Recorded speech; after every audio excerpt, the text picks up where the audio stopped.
Hello friends, छोटे मोठे mini blog मध्ये तुम्हा सर्वांचं स्वागत आहे। संध्याकाळ झाली की गावाकडची मजा काही वेगळीच असते। आज निघालोय आजीकडे करवंद खायला। शहरात लोक बास्केट घेऊन आणि आम्ही पळसाच्या पानांचा टोपा, ह्याला आम्ही डोमा पण बोलतो। तर झाला आमचा टोपा रेडी। आणि हो, ये अमेझॉन पर नाही मिलेगा।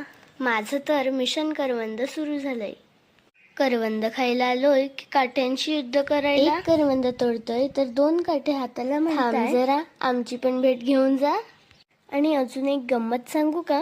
आमच्याकडे करवंदांची पण ओळख आहे बरं का। पांढरं म्हणजे कोंबडी आणि लाल म्हणजे कोंबडा। मला तर कोंबड्या खूप भेटल्या, पण कोंबडा काही भेटेना। शेवटी साहेबांनी पण एंट्री घेतली। मी शांतपणे करवंद तोडत होती। तेवढ्यात काय झालं, चुकून माझा हात मुंग्यांच्या घराला काय लागला। त्यांनी तर माझ्यावर अटॅकच केला। पहिले काटे, मग मुंग्या। करवंद खायला आले